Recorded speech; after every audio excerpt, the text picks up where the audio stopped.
Welcome everyone to another episode of Trek Talk with Tech and Kirk. I'm TechMan16. And this banana's 92 grams. Great, wonderful. All right, today we I gotta have. weigh my. I'm weighing my food, bro.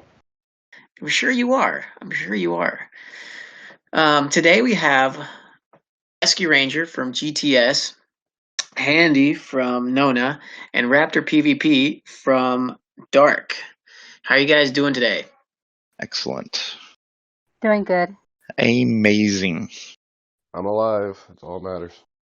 That's great. And Raptor is definitely alive. He's been battling through some illnesses, not COVID related, but thanks for joining. I know it's hard for you guys, but all right. I kind of want to do a quick recap of last week. What we've done was we kind of touched upon the Dark Most War, and by the time the last episode aired, the conflict was resolved, and you fuckers couldn't wait until my podcast was out. So I want to turn it over to Raptor. I want you to explain how the conflict was resolved and what you guys do to make amends and stuff. So that's a question for Kevin. I was in the hospital when I turned it all over to Kevin and had him handle it. So I don't know what Kevin did or asked him or talked to him about. I was too busy in the hospital. To the best of your knowledge, what happened? Uh, to be honest, I don't know. I got on one day and found out that the war was over. I was like, oh, well, I guess it got resolved. I mean, we are in a terrible alliance. The Admiral doesn't even know what the fuck's going on. The communication in Dark is amazing. It is, man. It's like smoke signals. Considering Kevin was the reason why we went to war with 13, it's amazing he ended the conflict with most. So kudos to Kevin, I guess. Well, I mean, I started the talks with Grazi, and what I started with it was, just trying to let them know, we're trying. It wasn't a full-out war. It was more of a skirmish because I didn't want it to escalate and become like the MRCN war, where it just escalated, where it wasn't going to stop until the big spenders got tired of fighting. And that's what we were trying to avoid. So from what my knowledge of it was, Kevin brokered a deal to where, next time Key does anything like that, he's going to be on KOS he's going to be booted. I believe he's going to be KOS for at least a couple weeks. And then I don't know from there what was worked out, but No worries. So effectively, I guess the resolution centered around Grand Admiral Key, where I think he was demoted from Commodore and he's put on probation or whatever that means in the game, and make sure nobody does anything stupid. I guess that was the gist of it. Pretty much, sounds like. In a nutshell, I think that's what happened after everything was said and done with. I spoke to Grazi, and that's kind of what we talked about, and that's the way we were able to handle it. But I know before I passed it on to Kevin to handle the rest of the negotiations, I told him, I said, to be honest, if we can get it just to be done and over with, I said, it's fine. I think we got our retribution out. Definitely blew up way more ships than than what Key fucking did, but I think we got our point across. And then we went back to Farmville. Yeah, and then we went back to fucking farm. Alrighty. Well, on that note, let's turn it over to Rescue Ranger. Now, here's my question to you: is GTS? So Rescue Ranger is the admiral of GTS. They do not have a territory. And my question to you is, how is it playing against alliances that do have territories, and how is it playing without a territory of your own? Well, I mean, the only thing that we noticed not having a territory is we can't do you can't get the particles that you need to do your research. So the research that makes your ship stronger and all that is you're not able to have that. And I think that does make us a little weaker because we don't have that strength. Do you try and target OPL ships in those territories so you can refine? Oh yeah, yes. My guys do it every night. Yeah, but if they don't have the specific territories, they're not getting the particles no matter what. Yeah, you still need those particles that you can only get in the territory stores. Those special, I don't know what they're called. I have to look at the game. But There is a lot of research that doesn't require the particles, so I assume you guys are able to do those by yes, hunting OPL. yeah, we can do those. But the ones that are Really beneficial. yeah, the ones that will help strengthen your ships, you can't do. Right. Now, have you been a part of the particle exchange? Yeah, have you been trading players? No, my guys, I've suggested it, but they're still kind of like, do we really want a new tag? You know, that's the problem. A lot of us have been playing with the same people for years now. And See, with the particle exchange, you just hop in maybe 5-10 minutes up to 8 hours because that's usually the reset time before you can rejoin your old alliance. And they stay and just get the particles and then go back to their alliance. well, that's what I've suggested. So I have a few that are probably going to start doing that. And I also have a lot of players. I mean, a lot of our players are actually below 32, level 32. Okay, so the particles aren't really that much of a necessity for them. They won't be able to do the research anyways, even if they had the particles. Right, because Is GTS mainly a free-to-play alliance? Is that the deal? majority of it, yes. The majority of them are free to play. There's only a few that myself and probably 10 players that spend money every month. Which are probably the players that show up when you're trying to do a takeover and whatnot, I would assume. Correct. We only, I think our last takeover we were able to get, but it was middle of the day. You know, a lot of us had a problem with getting the day off. But I think we had like 40 of our players show up, 40, 45. Still pretty good. Still pretty good considering that most of your player base is free to play. Because I mean, you'll definitely find that the more someone has invested in this, the more apt they are to really bring more to the table. And it's nothing against free to play players. It's just that, just like with anything, you have a real investment in here. I will tell you a little bit of a secret. Larger players will target larger ships. So it's actually more beneficial for your players to literally use the weakest ship they possibly can in a capture. And they're faster. And they're faster, so they're less likely to get hit. Yeah, that's nice to know.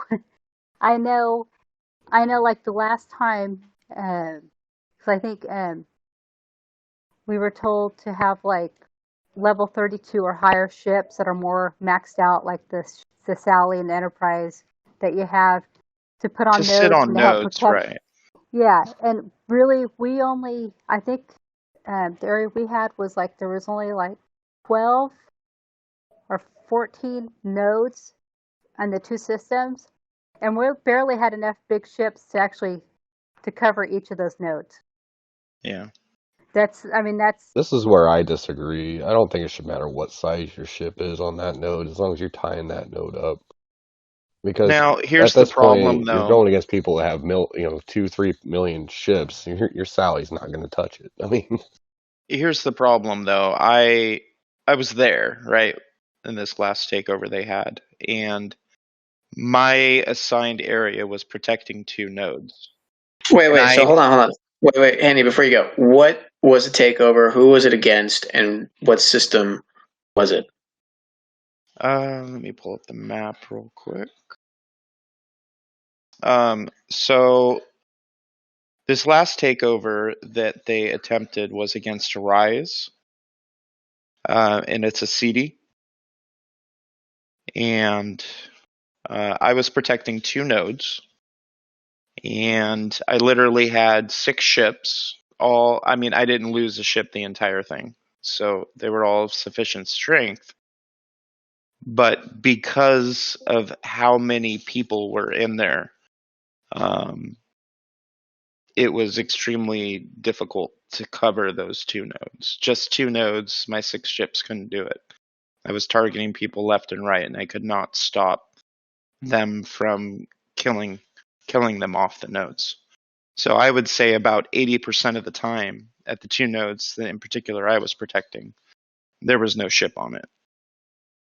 So the way that particular capture went, I think they probably would have done better if they hadn't tried to go on the nodes at all.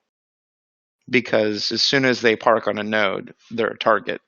And because they're a bigger ship, and those are the ships that are on the nodes and not moving, they're just prime targets. It's like having a big sign on them that says, blow me up. Yeah. So for a smaller alliance, I think it would make sense to just use little ships. Don't go after the nodes at all and just keep moving. Use speed crews that add to your impulse speed and just fly around like crazy. What you're saying is for a smaller, more free-to-play alliance, get a bigger guy from a completely different alliance, clog up the nodes, and then use the smaller ships to just fly around and score a bunch of points. Correct. I think that strategy would probably work a lot better. See, I was wondering if that strategy would actually work. It's just have us all run around the system instead of trying to get a node. Would work better. I mean, for example, if you can imagine if all of our bigs in NONA were to park our 3 strongest ships from each big player on a node, we're effectively taking the nodes out of the equation for the entire takeover. Yeah. I think that would probably be the best strategy. Well, as we discussed last week, the way that Most was able to beat Nona in some of these takeovers, even though Nona had the bigger ships, was they loaded up their Rialtas and their Botany Bays and their Vidars with speed crews and just kept zigzagging around, forcing lag, which means you can only kill a ship every 5 minutes, and B, you just had an en masse amount of ships, and so it canceled out whatever Nona was sitting on a node. So if you have 5 tiny ships from one player, say you're level 39, and you bring 5 ships that are it's a Rialta, Botany Bay, a couple of Orion corvettes, that in that area that cancels out Handy's jellyfish on a capture node. In fact, it's better than Handy's jellyfish on a capture node because you're scoring 5 points a minute as opposed to Handy's 3 points a minute. On that one particular node, sure, but You're right. now that's also, see, we're talking different strategies here for different sized alliances. See, battles between smaller alliances, let's face it, they don't bring that many players. So, whereas Most is going to have higher level players, and they probably have 5 to 6 ships per person. A smaller free to play alliance maybe only have 40, 45 players with 3 to 4 ships. You know what I mean? Depending on their level. I mean, that's a huge difference. That's a lot less ships in the system. And then on top of that, if you're fighting against a mega alliance, and all they have to do is bring in a few extra helpers, and it's really hard for them to keep ships in the system at all. Now, I did notice there wasn't very much lag because there just wasn't as many people on either side. So the smaller alliances attract less people in general. So a lot less fighters, a lot less ships in the system. So the lag isn't as bad, meaning ships get targeted much easier. They can get blown up much easier. Right, am I good? So the running around worked a lot better when it was super lagged out. But in these smaller battles, the lag out, it just isn't as bad. So they get caught a lot more often. And they work because my guys were ones running around. We're like, I keep getting hit. I thought we wouldn't get hit as much. Yeah, it's because there just wasn't enough lag. There wasn't enough people in system. So how many Rescue Ranger? How many ships do you think were brought? And then are you going to attempt another takeover at some point in time? We probably will attempt another one. We just got to find a better time for everybody to be there. But we probably had, because I know I had 3 ships in system, because I had my discovery to, every time I got killed, I'd use my discovery to summons me back. But I think everybody had, I think we had like 70, 60 ships in, because I think a few of the guys, they couldn't figure out how to do 2 ships at once to keep them moving. I had several players that had a hard time trying to do that, so they only had 1. Yeah, they just have to bring all their ships, whether they're moving or Yeah. not. And it takes a lot of practice. They got to use Rialtas and stuff like that are really cheap to repair, so that when they get blown up, they can just click the repair button and send it right back.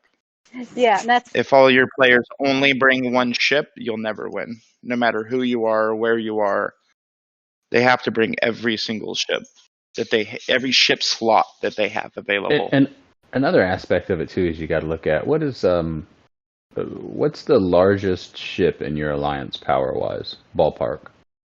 mine. It's mine. My Enterprise. I believe it's mine. I mean, I don't know if we have one more guy that's a higher level than I am, or 2 guys, and I know one of them just barely got the Enterprise, and I don't think the other one has one yet. And I think it's mine, and mine's only a 2.6 million. It's a level 5. So you have your another thing you're going up against here is that I would imagine in a smaller alliance like that with more free to play style with lower power, you also have to be very selective about which territories you go after, because it seems to me that it's almost an impossible battle to try to take a territory from someone like Most or MCRN or Dark or Nona. Yeah. The power deficit's too large. Right, so it's just there's the spread can't be covered. So then you start having to look at the smaller alliances, which I think what's that one up there in the top right that we have? There's Tank. Tank, that's the one. Yeah, that's the one. That one, they're pretty. They have some decent ships, but I think for the most part they're pretty lower in the power range. Well, they used to be.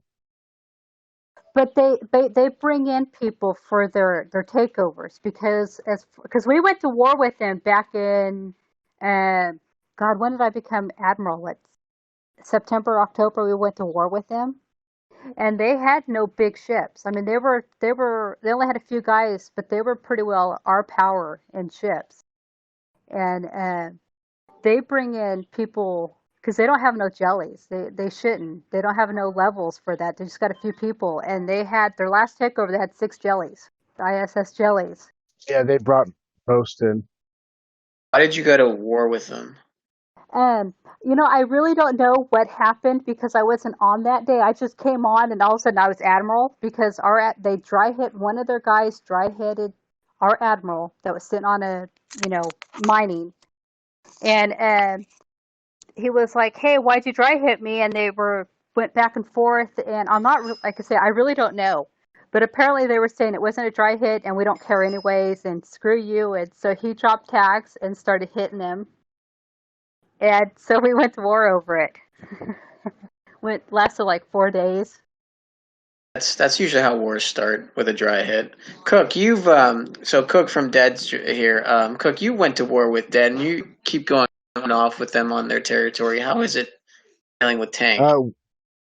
Well, yes. AJ, I nicknamed him Captain Admiral Angry when we went to war with them, because I just called him Dick. So he was a dick. So I'm sure he thought I was a bitch. So he declared war on us. He declared war on us because of a hit in swarm space on a swarm Sunday, and then after that was resolved, I killed him in a ceremony for a departing player, because I wanted some fireworks and to make it kind of more interesting considering we'd been sitting there for like 6 hours. But he didn't find it amusing and declared war on us instead. Are you Yeah, talking about he, AJ? Yeah. Yeah. yeah, yeah. He Um, did the same kind of thing with us. You know, I mean, we were all good, and then all of a sudden, we had another guy drop and decide to join um, Blaster on his little rampage with them, and so it started the second war. yeah, so we kicked their asses in it, and until they were begging us to stop. Yeah. That then we were kind of like we're in a Cold War state of we're targeting, but we're going to keep everything to row. So we just kept raiding their bases until they were all empty because they really have no shield discipline. They still don't really. They still don't. They don't No. want us because we keep draining them too, and they keep telling us leave us alone. And I'm like, I can't deny my guys. So when we had that raiding event going on like last month, I think, um, we scored like number 4 in the event just raiding them into Miri and Piram. We never had to move our bases out of Esla. We just kept raiding every single base. And if they hit us in one zone, we'd hit the next zone. Curious of where we placed in that event. Well, it reset every like 6 hours. So one of them events we placed in like 4th place. I'm sure the overnight one start came in like 1st or 2nd. We came in first in all of them except for one. Yeah, because Yeah. I think we just got sick of it. Yeah, Well, you get you do get exhausted from it after a while. Well, rating is our thing anyway. So to make an event about it, it's like okay. Yeah, that's kind of our event. Exactly. Yeah. About the tank. Yeah, I mean, they had to pee all over that event and mark it. Exactly. Exactly. Yeah. We But I did actually. we drug our ass across the carpet. But go back to Tank. The only reason they even came there was because most just wanted to hurt Nona by hurting us because we were the weaker link in the Dominion. And most came to me and literally said that. And so, of course, they floated Tank in there, kicked our butts. We lost a bunch of territories. And now they have the bonuses, and they've started becoming a whale alliance, bringing in a bunch of heavies and spending a lot of money. I've watched those ships just jump so exponentially. They got really sick of it. I mean, because I used to, I've had a bunch of those people muted since Vietnam, and it's just they're a lot of the mentality there's ridiculous. There are some good players there I've talked to. Yeah. One of them I've kind of helped out. I saw him doing some PvP, and I said, hey man, I said, use this crew, and check this out, because to be quite honest, it's kind of painful seeing you get blown up when you shouldn't be dying. And so he listened to me, and he changed some stuff around. He's like, hey man, thanks, and so it became pretty cool. So there's a couple of cool people there, but for the most part, when I get bored, I just got to start one-shot their bases, just so I can have something to do. It's kind of just a way to pass the time, and inevitably I get a bunch of hate mail. Why did you hit my base? Well, why aren't you shielded? So, yeah. Yeah, I used to get a lot of that stuff. Since we came to a sort of agreement over Tamari, we've been avoiding raiding each other and attacking each other in our zones out of courtesy. How is that peace going between the two? It's actually going really well. There's not been any incidents since it started. Today we just handed Tamari back over to Tank. And so this is the 3rd rotation we've done on it. Of each of us having it like 3 times. So it's really good. So about a month and a half. You elaborate on that, because maybe I'm not aware, but maybe somebody else isn't aware. What are you doing with these territories where you're swapping them back and forth for the bonuses? Well, whenever it comes up, is it for the bonuses only? No, it's for the particles. Yeah, if it was for the bonus, well, the particles are considered a bonus.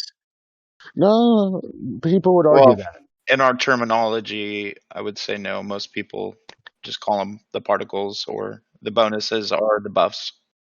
Yes, I understand that. Right, you get a certain buff with a territory, and then you get access to a particle depending on which territory you're in. But having a territory is a bonus to not having a territory. regardless, semantics. Go ahead, Cook. I'm sorry. Bonus, then we would have gone for who? We wanted the particle, which is why were attacking them every week since the week they took it from us. But it's actually going really well. So every day when it comes up, we remind everyone in our alliance, make sure you guys get your bases out of the zone. Make sure you've collected your particles for the day. And about 5 minutes before the takeover starts, we'll go and drop the base because we don't want to leave it open too long in case someone gets a good idea. And So then you swap it. You swap it every week. Is that what you do? Yep. One week one alliance, 1 week another alliance. Yeah. All right. Are you just doing that one territory? Because I know you guys, Dead and Tank has been kind of going back and forth on those upper right hand corner territories for a while. Yeah, we have. Tank still holds Piram and Subashan, and Dead still holds Esla. We've agreed not to attack each other in any of those force zones. And then every week we trade off Tamari, because Tamari is the only one there that has a different particle than the other three. Okay. All right. Cool. So, Handy, before we started, you were talking about you were helping other alliances kind of cycle through territories. Can you elaborate on what that is and how you're doing it? Well, really, I just kind of act as a neutral third party, just a sounding board, giving ideas and whatnot.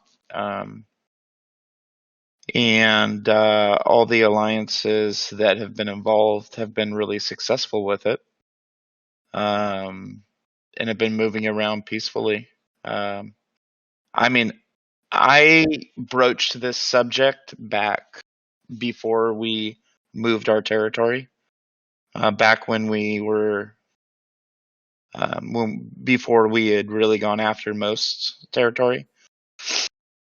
And I said, look, let's all get together and see if we can get all the major alliances on the board talking about this and see if we can get everybody organized and see if we can get, essentially my goal, like what I thought would best help the server as a whole, would be to how do we best utilize the map as it stands now to get everybody the particles they want, be able to rotate around, and then on top of that, alliances that had territories that gave them no benefit besides the buff, why not just drop them and let other smaller alliances come in and get that, whatever particle it is, and then be able to mine there and whatnot, and then the smaller alliances could also jump around. Anyway, so I tried to get everybody involved, and really nobody in the big alliances wanted to play ball. Inko and I tried, other comms have tried to get people together, and nobody really wanted to do it as a group. So we kind of ditched that idea. Some people tried. There were people from Dark, like Maza, a few other people that really put in some effort and was trying to help, like us, figure out some kind of agreement with most, and it just didn't really work out because nobody wanted to give anything up, whether it gave them benefit or not, they just want to hold on to what they have. Well, that, and they kept throwing in old past grudges and grievances from the past. Nobody wants to let stuff go. But anyways, we digress. So essentially, we got Q, VHC, Die, Rogue, and even RMU involved. I believe even Dread too. No, was it Dread? Anyway, at any rate, we got them all to kind of come and talk together and agree that, hey, everybody needs to kind of move around and get different particles. So we got them all in a private chat room and just kind of hammered out who wanted to go where and whatnot. And kind of just got just admirals involved, really, and just kept the conversation really simple. Because as soon as you get a ton of people involved, it just gets more and more complicated because everybody's got an opinion, right? So what you were doing is everybody was kind of had a hand in swapping territories to get certain particles and certain ISO mining ranges. Was that how the arrangement worked out? Yeah. So essentially, like a territory like Rogue used to have, the far right side of the map, lower right side, it was all one type of particle. Well, that's not doing them much good in the long term. So, they ended up moving down to Cube's old territory. And, VHC took their spot. And then Die moved over where VHC was. And anyway, they just kind of all shift around. And there's an agreement in place that there'll be no taking over of each other's territories. Just follow normal row and be friendly. And then that also allowed us to open up a few other small, like for example, Rogue, when they went over to the left side of MCRN, they went from 4 territories down to 3. And their next move, they'll go from 3 to 2 territories, most likely. So now that's 2 systems opened up to bring in smaller alliances that have not been able to be on the board. And on the subject of Rogue, they're doing this because those 4 territories only provided one type of particle, right? And then the 3 provide another type, and the 2 provide another type. Correct. All right. So essentially, even if you have 4 territories, for example, I mean, maybe not everybody knows this, but if you have like a level 1 of a particle and then a level 2 of a particle, now you can get double the amount of that particle. But any additional territories you get over that in the same particle gives you no benefit except for the buff and a place to mine. That's it. Which isn't really enough of a reason to hang on to more than just 2 territories. You get, a level 1 and a level 2 in the same particle, the same race or whatever. And now you're getting double the amount every day. You're basically getting 2 refines of each particle. So that picks up the speed quite a bit. And we did a lot of math and figured about 3 months of what I call double dipping on a particle. And you've basically got enough to do almost all the research. So really, most of these alliances, based on level and whatnot, some of these smaller alliances, after about a year of moving around the map, they're going to be able to do pretty much all the research. And then, of course, it's basically capped based on how much ISO, refined ISO they can get. They'll end up having stocks of these particles and not have to be sitting on them every single day. They can stock a bunch up and move on and let somebody else stock up. So it's kind of worked out.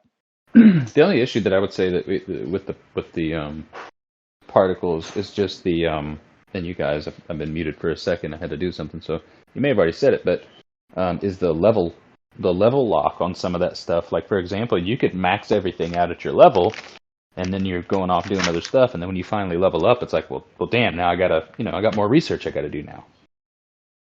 Sure, but the idea is that you're gonna have a stockpile of it.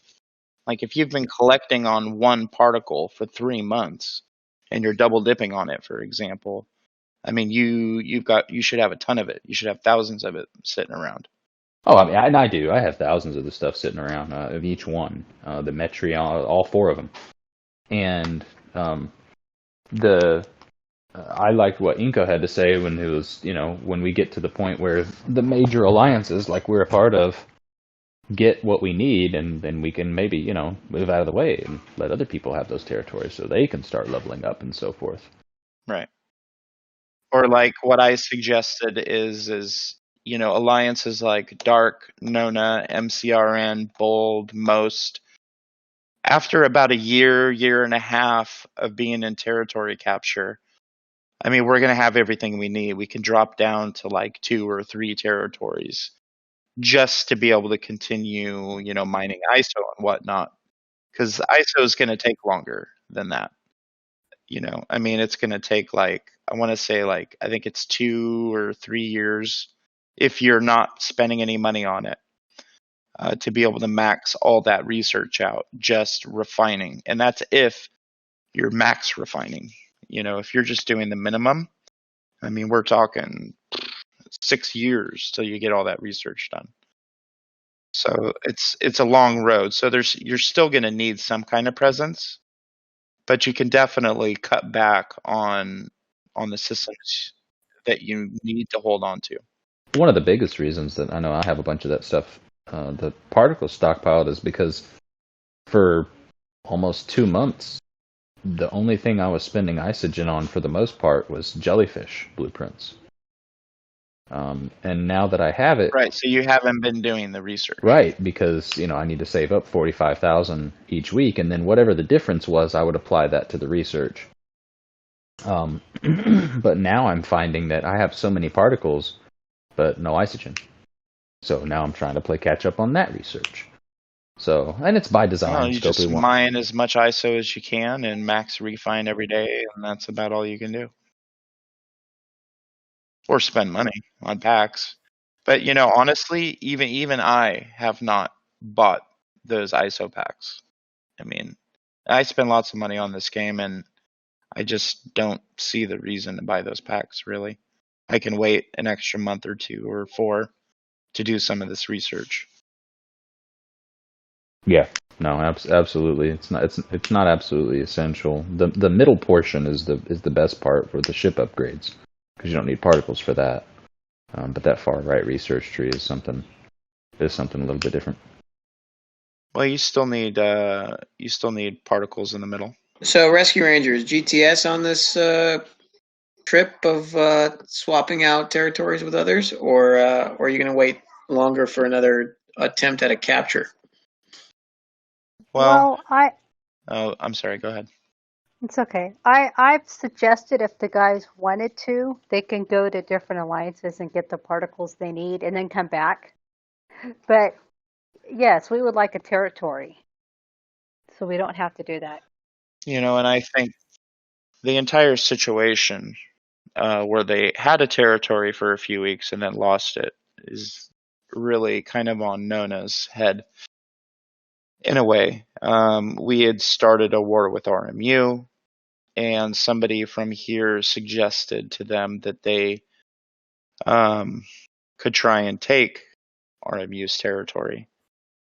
And unfortunately, that was a very bad idea and a very bad suggestion on our part, because of course RMU knocked them off the map. Yes. They're obviously a much more powerful alliance, and there wasn't a whole lot we could do about it. No, but I should have thought it through too and not done it. So it's also on me. Oh yeah, but I get that. Great, you both can take the blame for it. Yeah. We put the idea in your head. It was a bad idea. I didn't, but it happened.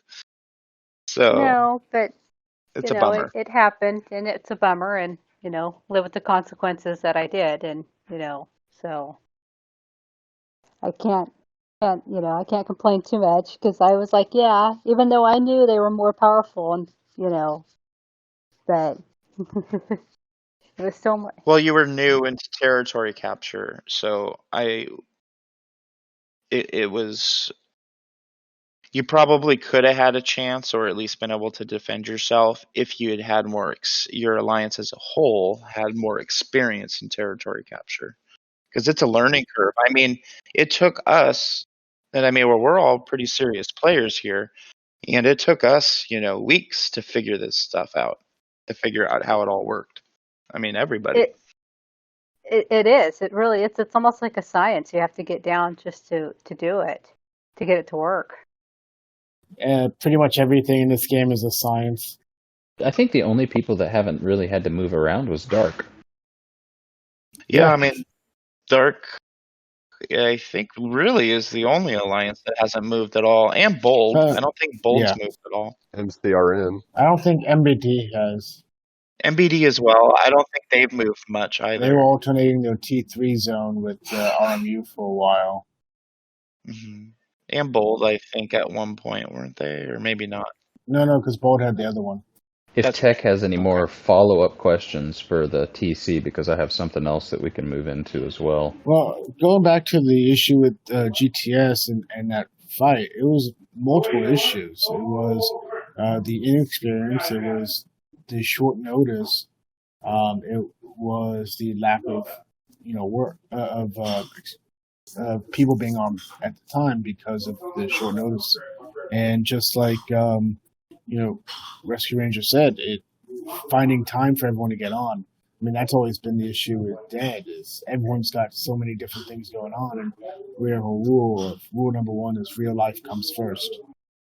Well, that's and I think that's going to be it for most people. However, just like in the dynamics, in you look at you kind of look at the alliance almost kind of like a caste system, because you look at the people that are more serious, that are going to be really investing money and time, are going to be higher in the higher alliances, the bigger alliance. Yeah, so the people that are going to be more serious players, air quotes here, are going to be in bigger alliances. And bigger alliances are going to attract bigger players. And bigger players are going to go to bigger alliances. You see, it's a vicious cycle here. And that's just kind of the way that the server works, right? So, of course, you say it in a way, and I don't mean it to sound any sort of condescending or haha, we're better than you, because it's just a game. But at the end of the day, the elephant in the room that a lot of people don't want to talk about is the fact that the server, the TC is going to run how the big alliances are going to want to run it, right? And so the smaller alliances cannot influence that, no matter how hard they try. If you get a territory and you're a much smaller alliance, it's because either A, a big alliance helped you get it, or B, it just wasn't important enough to a big alliance. So that's where it was kind of the luck of the draw there. And that's just kind of how it is. And so it sucks for people, kind of just the more casual player, because they don't get the same experience. They're not afforded the same opportunities. So that's really the big issue, is that at the end of the day, you're just going to either have to try to do an alliance swap, where you're just kind of jumping around and trying to get the particles that way, or you're just going to have to wait until we collectively, as the big alliances, are done getting what we need, and then we decide to move out and we allow other people to have the territory. Unfortunately, it's not a perfect world, but that's just kind of the way it's going to work, right? Because that's how competitive games work. So, Kirk, you touched on an excellent point that I wanted to touch upon is if you can't go to an alliance that has the particles, you can always hop around alliances that have the particles. And I know Dark and Nona and even Dead do a bunch of rotations, or have spots that are available for rotations for this very purpose. And I'll open up the floor to Raptor and Handy about how many spots do you keep available for that, and how does that process kind of work? It's actually kind of funny. We usually keep 2 to 3 spots open for that, but very rarely do people ask.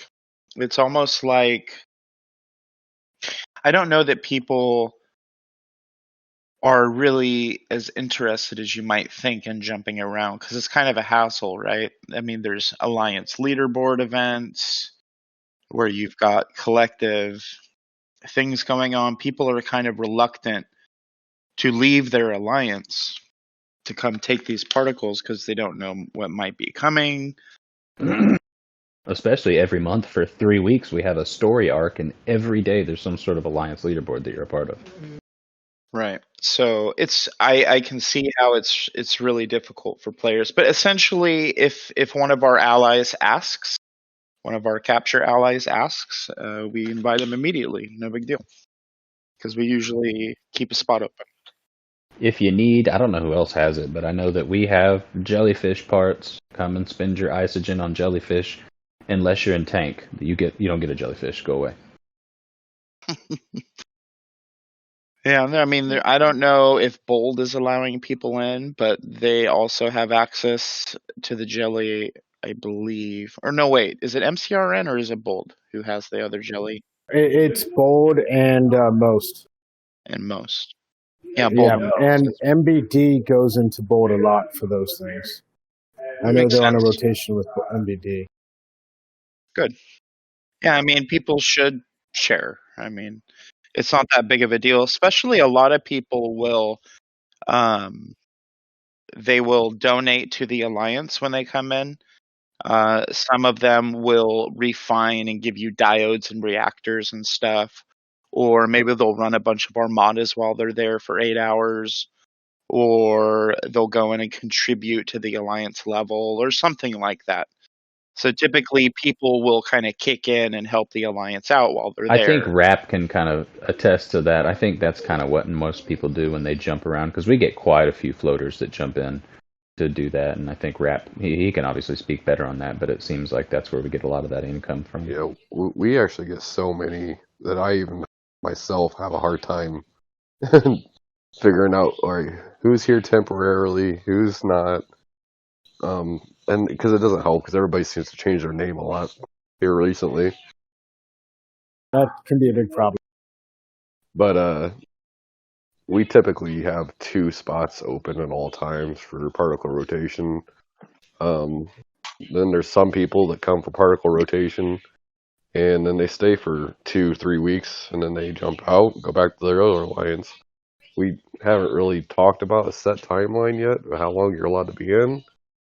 But I think we're going to have to start doing that because we're finding a lot of people aren't wanting to leave once they come. Which is fine. I mean, in certain situations. I mean, I've told a few players that they're welcome to stay if they want, depending So on the have I. person, you know. And I've had to ask a few players to come back home because we need them. Right. That's usually what happens is their old alliance, you know, where all their friends are and whatnot, ask them to come back, I would imagine.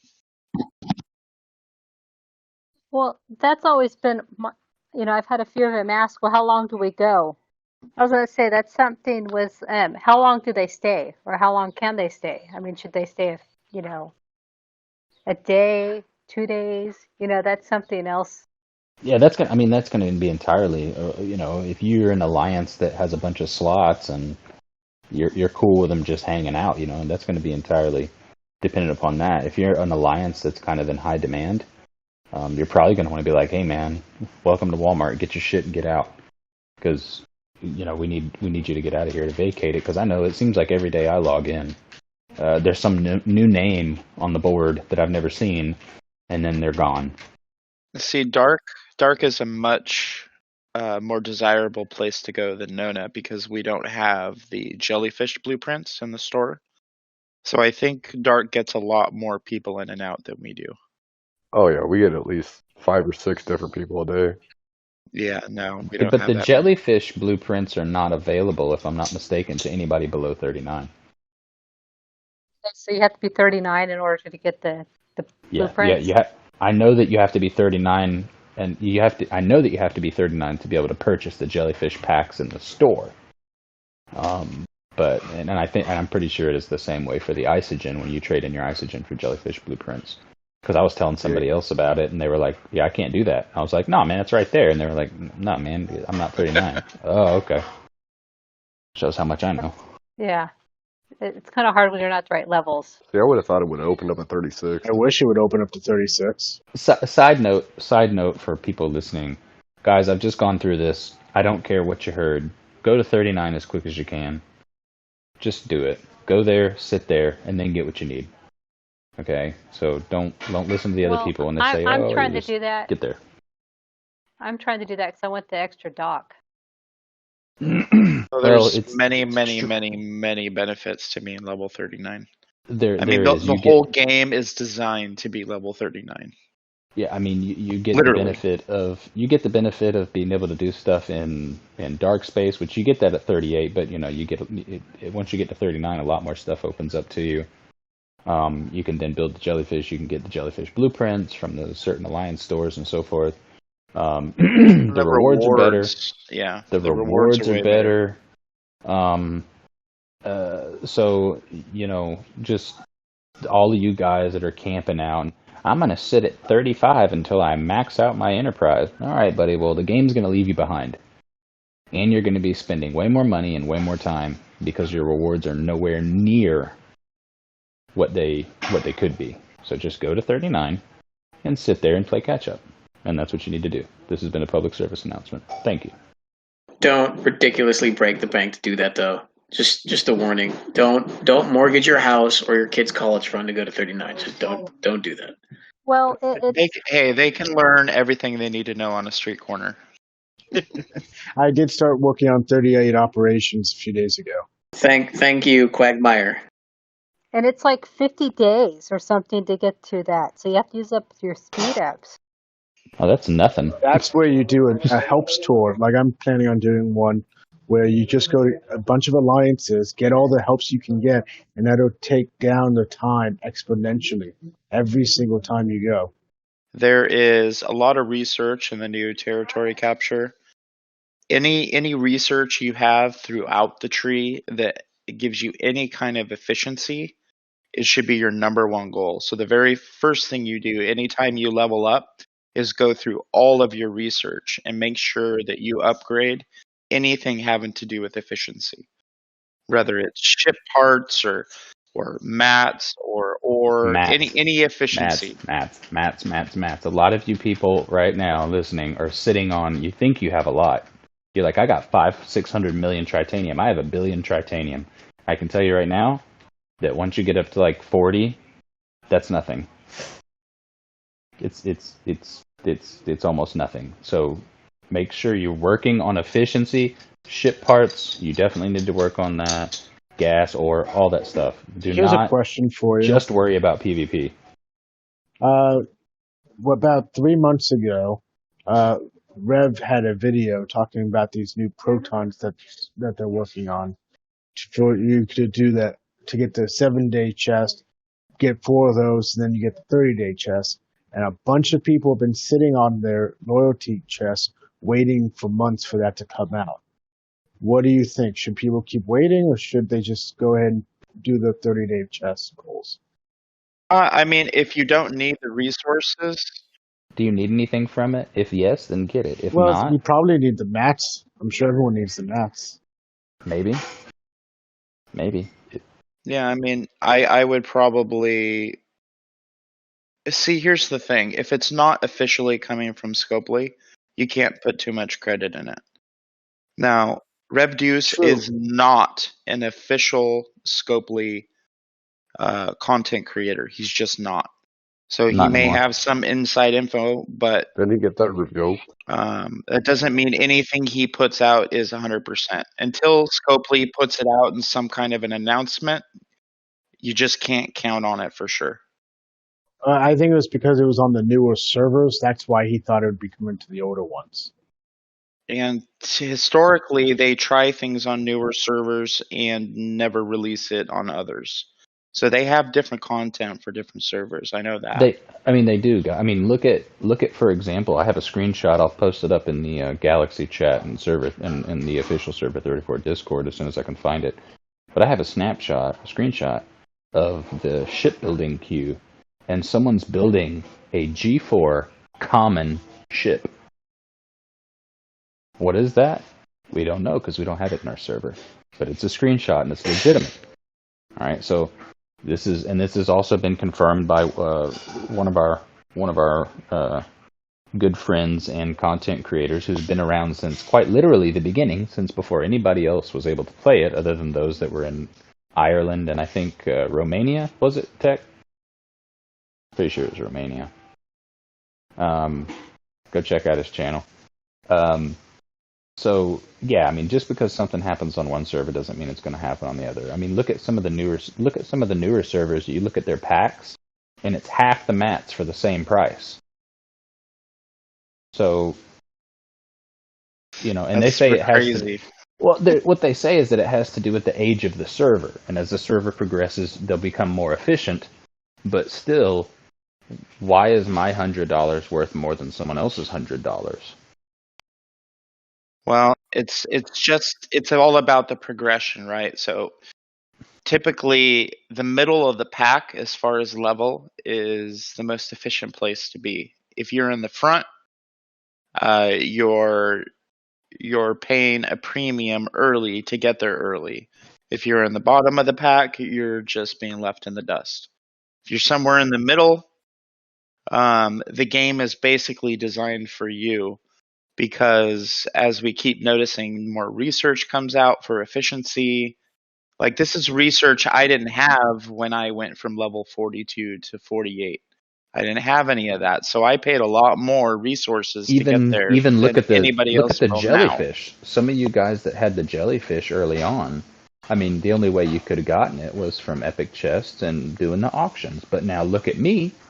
I pretty much got all the jellyfish blueprints for free to play because that was now available. Because I'm somewhere kind of in the higher bracket in the middle.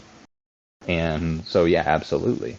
So, I mean, patience does pay off, because when you start talking about money-wise, you know, you see these guys that a year ago had an ISS jellyfish. You guys have probably had to come out of pocket the equivalent of a couple $1,000 for it. Now, look, you can go in the store and buy it outright for $800. That's cheaper than what it costs to buy an epic ship. Fortunately for me, I think I only spent like maybe $150 to win it on the leaderboard, but that was because I got it super duper early, because nobody else could even get the leaderboard. But so I got a little lucky there. But now you can get a free to play jellyfish, so there. You spent too much. Fair enough. Fair enough. Anyway, Tech, did you have any other stuff about the TC before I? No. Feel free to move on. I just wanted to ask about anything that somebody wanted to bring up, because the reason we're doing these particular episodes on every Sunday is because we're trying to just kind of get a feel of what's been happening throughout the week. And from what I can tell, this past week, I've been a little more attentive. I've been playing a little bit more since I was able to get the jellyfish, so I'm able to go to higher warp and do more missions and do some of the stuff that I wasn't able to do before, so I've been on more. And it seems to me that it's been pretty laid back, if I'm not mistaken. I mean, I would say it's been pretty peaceful out there. I mean, at least this week. You know, I think a shout out to Sharky. Really, really hearts and prayers are with you. But that was kind of what unfortunately happened to him and his family. I think was, you know, kind of, it got a lot of people to stop warring and come to the table and talk. I mean, I don't want to say lucky, but an interesting turn of events as we ended that war the day before that happened. I don't know. I think people are maybe tempering their reactions to things, talking more instead of just jumping to conclusions.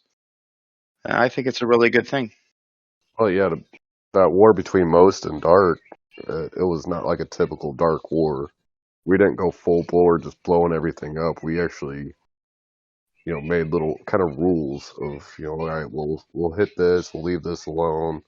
You leave our armadas alone, we'll leave your armadas alone, because we're just trying to, you know, blow off some frustration, but also get to the bottom of this. Well, all the regular players, and when I say regular players, no offense to you sometimers, but honestly, man, if you're like, for the most part, most of you guys that are in the lower 20s and below, I mean, you're there because you play very casually, right? So, no offense to you, but I don't know who you are. No, none of us do. Because you're not that involved. You're not jumping in GC. You're not in the middle of the territory captures. You're not out here doing this and out here doing that, right? Because you're just kind of, you know, you're laying low key, doing your own thing. So I can't really speak for that population, and I'm not going to pretend to, because everybody's just an individual. But I think for the most part, as a whole, those of us, we all pretty much know who each other are. You know, we've all had encounters. We've been playing this game so long with the same people that we pretty much have had a conversation with every quote-unquote serious player in the server.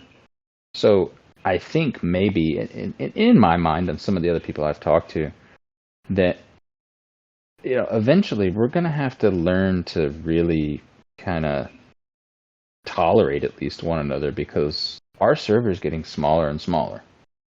It's only a matter of time before a lot of these people that are more free to play are just really going to fall off the map, because they're just going to get bored with it. Because once you get to a certain point, it'll take you a month to save up enough par steel to upgrade one component if you're not doing any sort of pay to play. And it's just, It takes a special kind of person to put up with your ass. It does, right? So, but I mean, seriously, I think that we all need to understand that we're going to be playing together. And Grazi had mentioned something about a server merge. If that ever does happen, we're definitely going to need to come together. We all need to stick together, because now you're going to have this other group, and you don't think they're going to have that same pack mentality? Especially if they come from a server that's not as liberal as ours as the rules. I mean, there are servers out there. You talk to a lot of these other players, Tech and I do all the time. They can't mine at all. Some of them can't mine at all, and then some of them, PvP is like, you murdered their dog in their front yard. It's just the worst thing ever. I mean, it's literal Farmville servers. So we're definitely going to need to stick together. And obviously there's some people out there I have some issues with. I'm not really interested in talking to you. Those people know who they are. So good luck. I'm not going to help you. But most people, I would definitely, absolutely help out. I mean, and I'm going to say this right now, whether or not she's listening, I really don't care. But for example, if there's a server merger and a bunch of other people will railroad and Jeep's crew, y'all know I'm not a Jeep fan. But guess who would be flying in, helping out? Ya boy. So that just comes with, it's like, hey man, no. That's what I do. You can't do that. This is part of our thing. We have our own thing going on. That's my alliance I fuck up, not yours. It's just, and like I say, we make a lot of jokes. I'm their bully, not you. That's my punching bag. Don't mess with my. Don't mess with my victims. That's my fire hydrant that I pee on. You get out of here. But in all seriousness, the issues that I have with them, I'm sure that if we ever met in person, it would be perfectly fine. It's hard to read someone's body language. It's hard to read the inflection in their voice and everything like that through a damn online message or any sort of text message or text-based communication. We've talked about it before. So even the people, I know we just spent a little while bashing Tank. Hey, most of you guys over there are good people. There's a couple of you over there that honestly, I've had good conversation with Tank players. I've had good conversations with AJ. I mean, when he wants to be, he's very level-headed and friendly. I've never had a problem with AJ. I'm sure most people haven't. Personalities and stuff like that, right? Because, obviously I am the way that I am, and I'm not the easiest person when it comes to... I don't suffer fools well, so take that how you want it.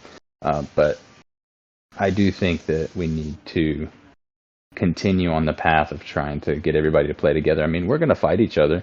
I want my team to be the best. So, yeah, I mean, we could be cool, but if you're messing around with one of my teammates or one of my allies, yeah, man, I'm going to come in and I'm going to blow you up. I'm going to chase you around. I'm going to do everything I got to do. But at the end of the day, let's make sure that we're able to at least understand that we all have to play this. We enjoy this game, and we have to be playing it with each other for a very long time. Because also at this point, remember, it is just a game. It is just a game, but it's a lot different in that a lot of us have invested actual money in this game. So that's going to deepen that emotional tie to that game, right? So, and I mentioned it earlier in AC, dude. STFC got me through the COVID lockdown. So I don't know about anybody else, but I mean, I don't know how much social interaction you guys had, but to be honest, man, I've made more friends. Oh, I had to work. Yeah, I mean, I've still worked 90 hours a week, but I find that it's really helped with talking to people socially and stuff, especially when I couldn't actually talk to the customers anymore. So I find this to be great, and it helps everyone else out who is stuck at home. Although during the worst of it, I could definitely tell the people that were stuck at home were a lot more angry, aggressive, shall we say. Yes. Yeah, there has been a lot of aggression out there at times. A lot of frustration. Actually, this definitely. I actually got to meet Tackman in person. Me and him actually went and had a few drinks together. Hey, I got to my wife and I went out to lunch with Best John. Shout out to Best John and his lovely wife. So we got to meet them. Come to find out that we actually were both from the same town, and I found that out right after I had moved, right after my wife and I had moved to a different state. So when we went back home to visit, we were actually able to go out to lunch with to them, and so yeah, I mean it was pretty cool. So I've developed a lot of relationships, as most people that are avid players here. Everybody has developed some relationships, and in many ways, I know a lot more about some of the people in this game than I know about real life people that I meet and I see every day. So I want to keep that in mind. I don't want to drag on and big boo-hoo mushy floppy dick session, but did any of you guys have any other anything else you wish to discuss? I wanted to kind of open the floor to see if anybody else had anything to bring to the table. I would like to encourage everybody that is in territory capture at the moment to take a serious look at all their neighbors and all their friends across the alliances and just realize that we're all people. All our alliances are very similar. Maybe run a little bit differently here and there, but we can all be friends. And some of us have more money than others, but that's not the point. Well, it would be nice to see everybody, come to the table and everybody move around and get what they need at a territory capture. I don't see any reason why everybody can't. And so far, it's been pretty successful, but there's a few other people that can come to the table and move around, get what they need. So if you're listening to this, you can always reach out to me on in-game, and I'll give you a Discord link. And if you want to talk about moving around, let me know. Same thing. Yeah, I mean, reach out to...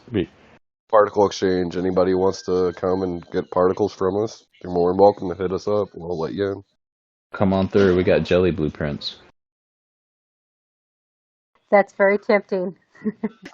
It's very tempting. It's gonna cost you. It's gonna cost you the diodes and things to activate that jelly blueprint thing.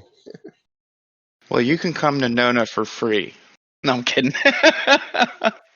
There's nothing yeah, free right. in I don't NONA. think anything is free in NONA.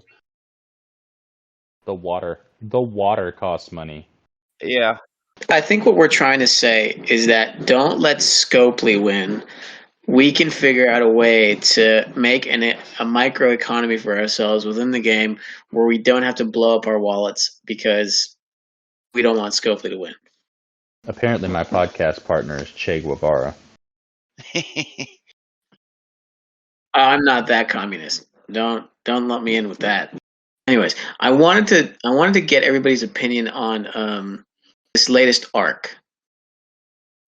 The events, the buttworm armadas and the buttworms themselves. You don't like blowing at hemorrhoids off the butthole?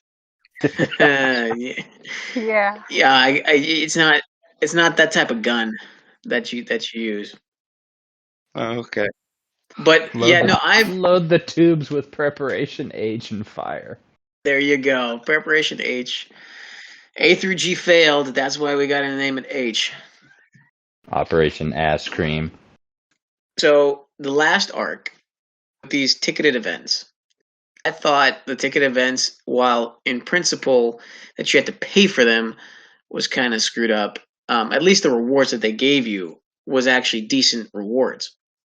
But now, with these ticketed events, and people specifically bought packs for these ticketed events, are just absolute utter nonsense.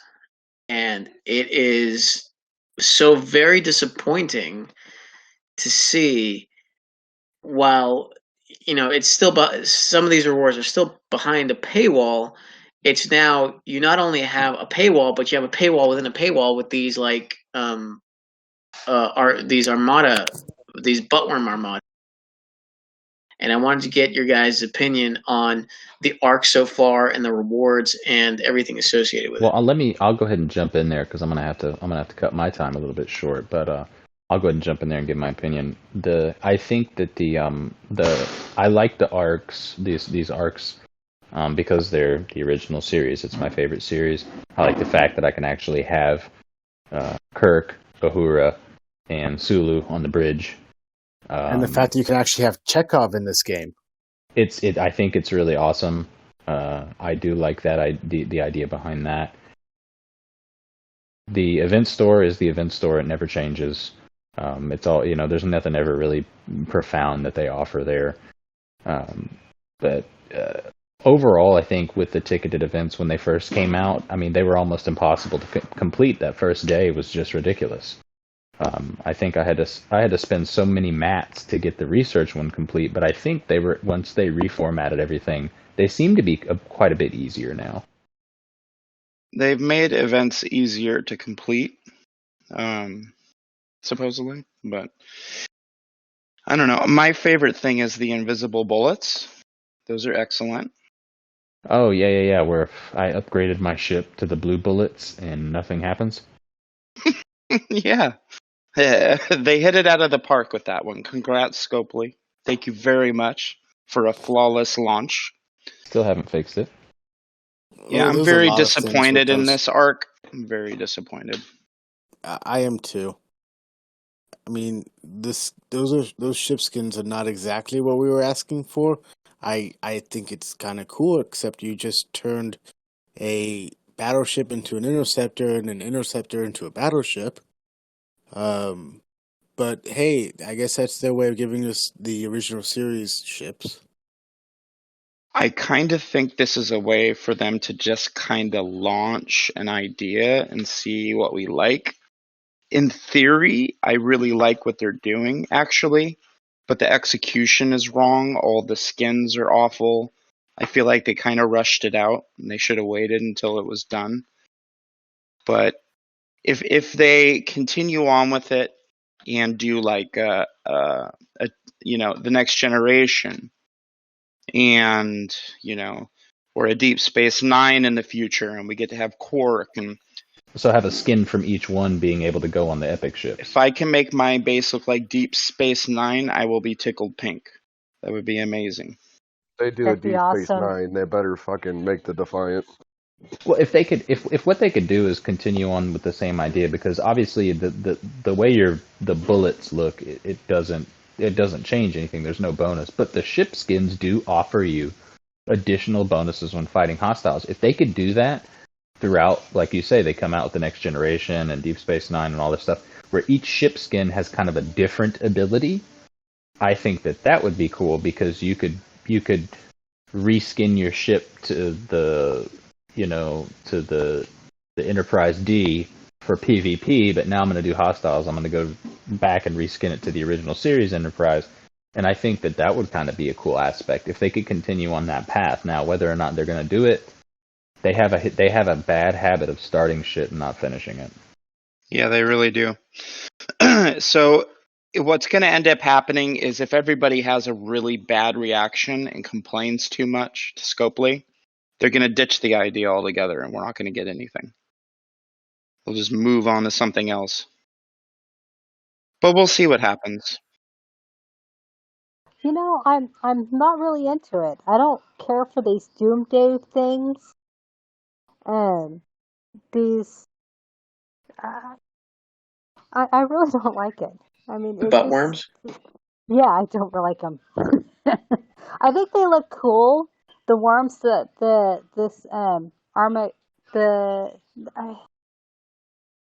look kind of neat. The worm armada? The armadas, these things are. I mean, it looks like a butthole. I don't like them, but I don't really like this arc. They made that first day was really hard. We couldn't finish any of the events, and they've gotten better. But I don't really like it. And that you were saying the rewards don't seem to be the same as they had been in previous story arcs. Yeah, it seems like they're just getting stingier and stingier with rewards as each arc comes out.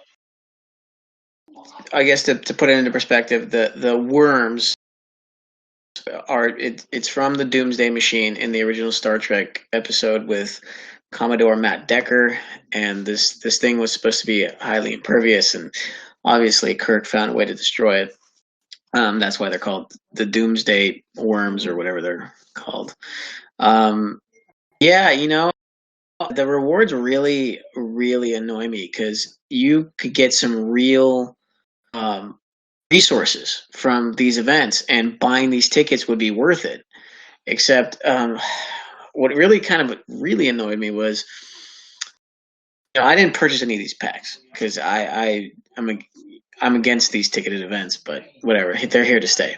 So you buy a pack for these ticketed events, and then if you're a high enough level, you got to do or you want to do the rare or epic Buttworm Armada event, and so you have to purchase another pack to do that event. And you're like, wait, didn't I just purchase a pack to do these ticket events? But now it's behind another paywall because I got to buy more. So I Yeah, it's Well, a completely little that's how they silly. introduced to regular Armadas when they first came out. That's true. Although I do know in some of the bigger alliances, like Dark or Nona or Most, I'm sure you have plenty of guys that are more than willing to buy the Armada credits and run them. So all you have to do is join. I would assume that at a certain level, you probably aren't getting in many. But I would suggest that anybody that knows, I mean, if you're not getting into many Armadas in your respective alliance, and I would not recommend trying to do any of those events because you're probably not going to get in. Well, part of the problem is, even if you buy those Armadas, right, your rewards are the what do they call it, the fangs or whatever, so you can get more shards, the TOS crew shards, and those epic Buttworm Armadas, they don't provide that many shards. It's kind of in the same vein as the Mega Cube from Right. Warburg. Yeah, well, You go. Armadas have never, since the inception, have given you very much. Never. Well, but the regular ones do, right? The regular ones give you a No, they bunch of stuff don't. where you No, can they don't. refine What it. do they give you? You can get your epic ships and your jelly blueprints. The regular Armadas. But it doesn't give you very many of them, and they're few and far between. I mean, every 6 days you might get 2 or 3 blueprints for a ship. I mean, it's not like it's that big of a deal. Not really. To run so many rare Armadas to be able to do a full pool every day, it's not feasible. Yeah, I mean, it's not much. It just isn't. And sometimes they can just feel like a chore. The one thing I can say Armadas have given me would be plenty of XP for my officers and ship experience, basically. Now, I kind of like that the Doomsday Armadas give you shards, because personally, I use well, I'm not going to leak my secret, but All right, Top secrets. secret it's not officer. really a secret, but you use particular officers, and now you're going to increase what you're getting. And that's nice, but only the uncommon and only the rare and the epic ones do. The uncommons don't, and they haven't exactly put out. Well, the uncommons are worthless, but they yeah, only but they haven't cost. put out a way that they're going to actually you're going to be able to keep getting tokens to go to them. Right now, they're just The uncommons are only for completing an event. That's all they're for. The rare and the epics are give you some sort of loot. But the uncommons are only for events. There's no other reason you should ever run them. But respectively, they only cost one. They only cost 1 to start instead of 50 or 100 or whatever. True, but my question is, where after this arc is done, what are they going to give us? How are we going to be able to procure tokens in order to run those armadas? And it's hard to say. It may turn out like Borg, and we don't get it. That's what I was just going to say. I was going to say it might end up like Borg space. Right. It'll probably end up being another Borg space. But Bork Space was kind of a failed arc, except for the Vidar and probes. That was extremely successful, but the actual Armada part is never their focus. It's almost like something to do during the arc, and then when it's over, you just don't do the Armadas anymore, is what it looks like. Now, the one exception is the Exchange, right? I think Exchange was done very well, and I'm surprised they didn't do that again, because I kind of like the way Exchange happened and the way it's still useful and tied into the game with the research and whatnot and the scrapping and all that. I think it's interesting and fun. There's many steps to it, but you get a lot out of it, you know. Yeah. So for someone who doesn't exactly have a lot of time, it's much more challenging. Oh, yeah, guys, I can put it up. I'll put it to you like this: I've gone to Ops 40, and I have the jelly, and I'm moving on up and everything. I have yet to scrap a maxed Stella. Seriously? Seriously. Oh my god, I've maxed like 15 of them. Right. Well, so the thing is, though, is that because the way that I'm playing now, I'm not on all the time, not near as much. I pretty much get on to do events and then to do a little bit of mining here and there, and I try to run a few armadas. But it got to the point now where everybody's Stella is so much larger that the only time I get them is when I run my own armadas. So it's a snail's pace. Yeah, I can see that. I mean, that's where you probably should have invested in those Stella packs. They had like a Stella upgrade pack a little bit ago. Yeah, those are garbage though. Still, it would have been a way to bump it up. $100 would not, or $100 was not even going to allow me to upgrade 2 modules. Yeah, that's tough. Well, I'm kind of in a similar boat as you, Kirk. I'm working on maxing my first Stella because finding the time to get to doing that is hard for me. But people in my alliance, they've done like 5 max Stellas that they've scrapped already. So what I'm working on right now is I'm gonna scrap my Mayflower probably by the end of the week, and then I'm gonna use some of the rares for that prime research to basically cut the requirements for the to upgrade the Stella in half. The prime Stella components. Yeah, it'll cut in half what you need. Do you have 90 million dilithium? Yeah. Yeah. Because that's what it costs. I have enough mats to do it. I just need I need the dilithium. Well, go raid, man. That's what you guys do. Yeah. Well, that's what they do. You gotta stop slacking off there, Kirk. Yeah, man. You're not holding up the dark name very well. Well, dude, I'm in the top 100 of rating still? I used to be like 70 or 60 or something, somewhat decent. Now I'm like, I've fallen 100 behind. Shame. I know. You better pick that back up, otherwise Dark might kick you out because they're not gonna kick me out. Who else is gonna stir up shit? Oh, they got plenty of people for that. Just look at no one as brazen as I. Are you kidding? Han Solo just created a war because he keyed OPL. You gotta love Wash. He is hilarious. Yeah, and he did. And what really pissed him off is the fact that Solo didn't give a shit, and let Key basically know he didn't give a shit. Yep. Yeah. Well, for the record, his name used to be Up Your Anus. That's good to know. Well, when he first joined Dead at like level 25, he was Up Your Anus. Jeez, what's that, Ranger?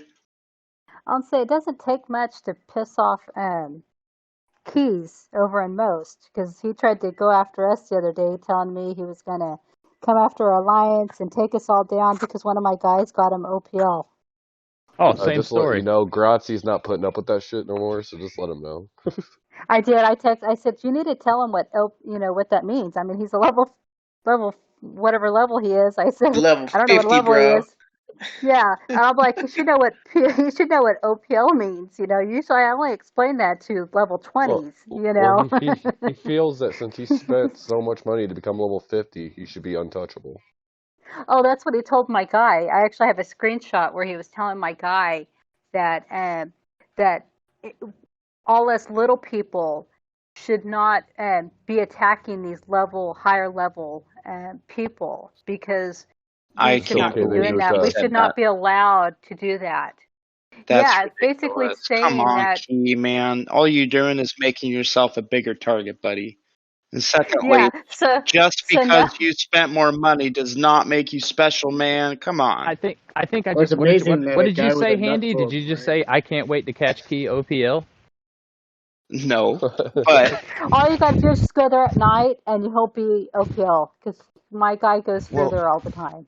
he also got I pissed don't. off because he I put don't hit his OPL. Hydra out But there, and his Hydra went OPL, and they blew up his Hydra. yeah, Oh An man, expensive blow up. that's Yeah. that's Well, stupid. Well, that's you know, key for some you. No, I'm talking it's about somebody this just was this the more he complains, the more people are gonna hit him. It's just how it just is. to look, just so you guys know, just a disclaimer. No, I wasn't calling Key stupid. I actually I talked to Key in real life, and He's a great guy. I like he's a Key, great guy. but But what he I'm needs saying is to the not repair complain bill. about OPL. No, the repair bill is stupid. It's stupid. Oh, On those absolutely. ships. On those ships, It's a the joke. repair bill is outrageous. It costs money.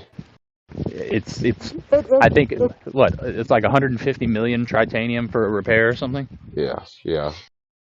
Yeah, but it's a lot.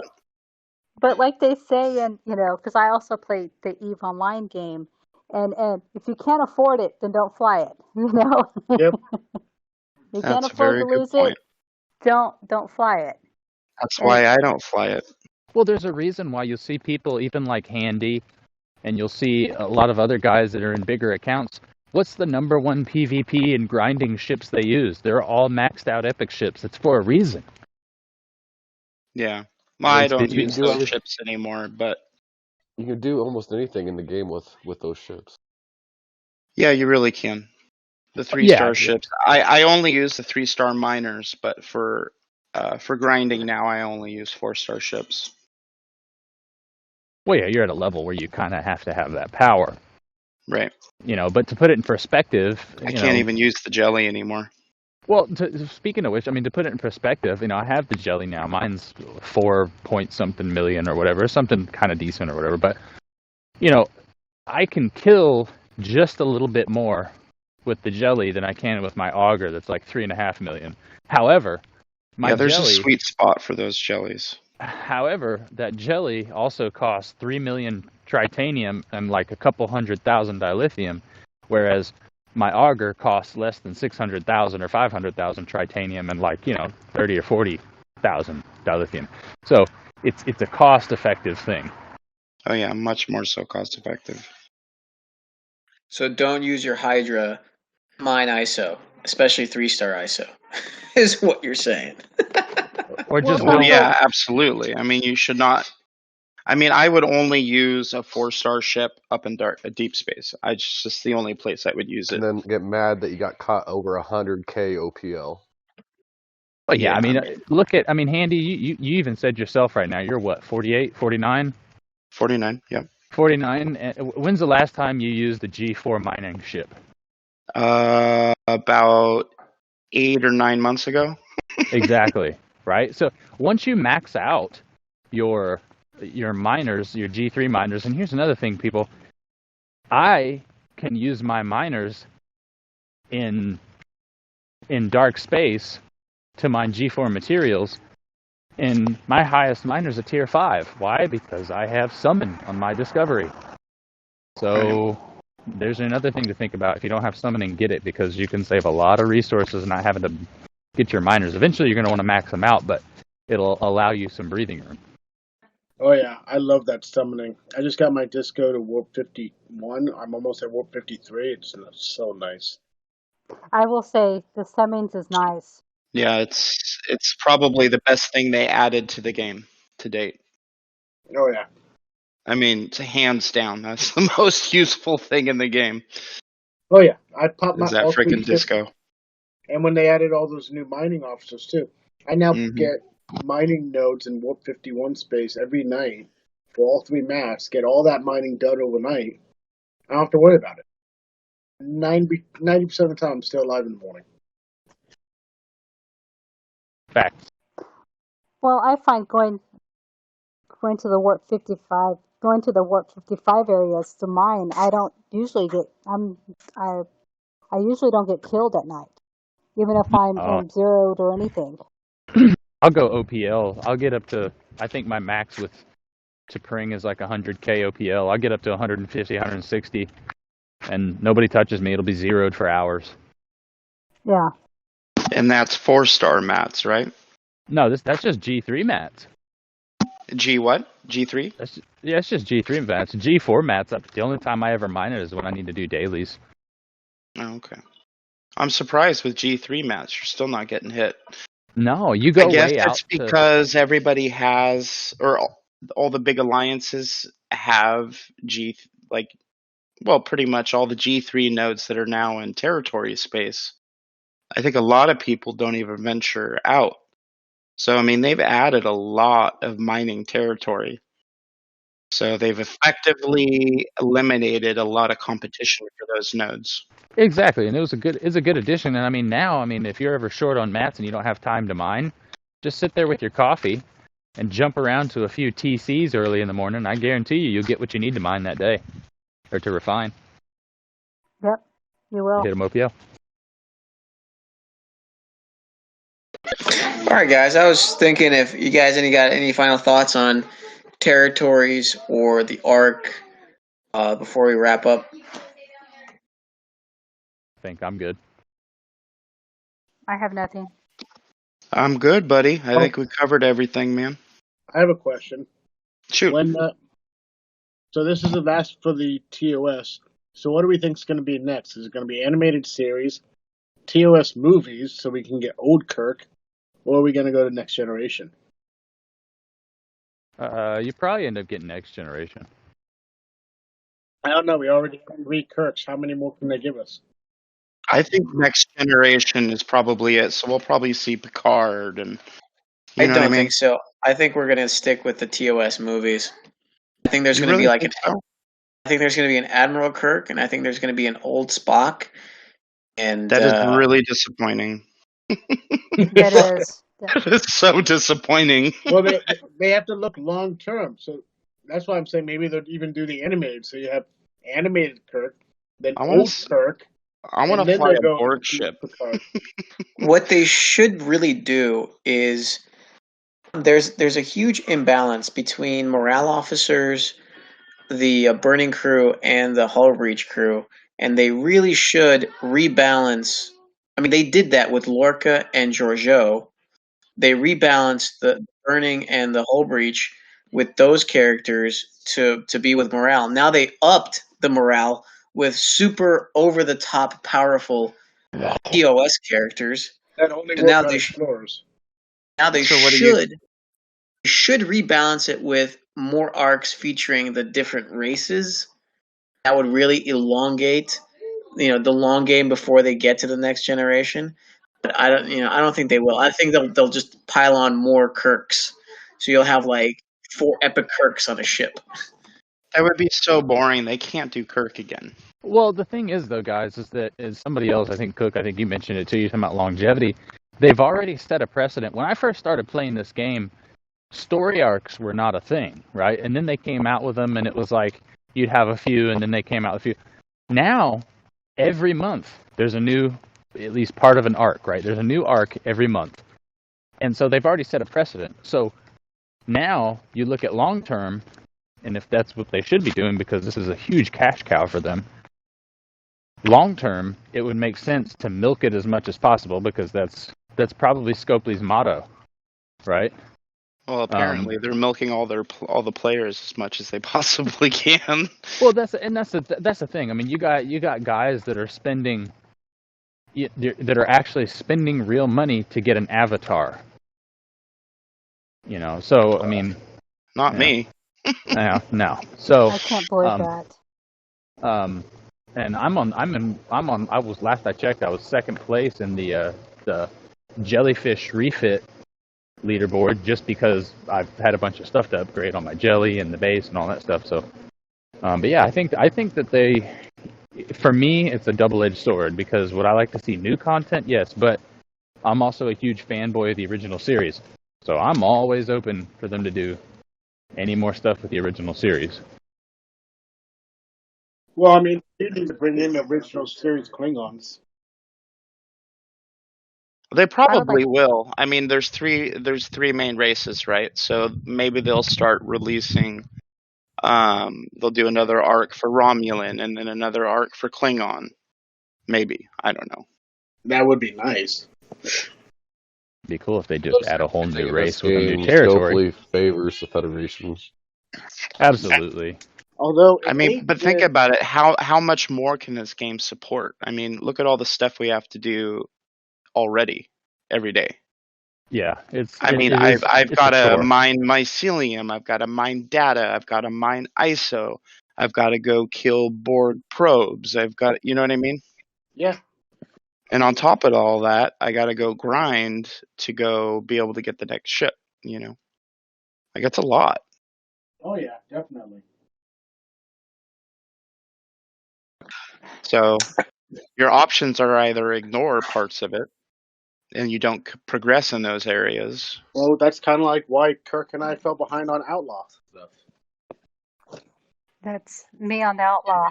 I'm behind on that stuff. I've never Yes, scrapped. so am I. I just don't have the time to do that. All Well, the things. to be quite honest, guys, if I were you, I would focus more on Outlaw and ditch something else because it's pretty important. Well, that's what I started to do. Well, part of the reason why you can't ditch anything else, because if you mine data, that gives you the directives you can run the uncommon and rare armadas. True. So you can't just totally ignore it. And grinding those traders is painful. And you need the ISO in order to keep your alliance afloat. I don't care about the board. Yeah, it's all very intertwined and meshed together.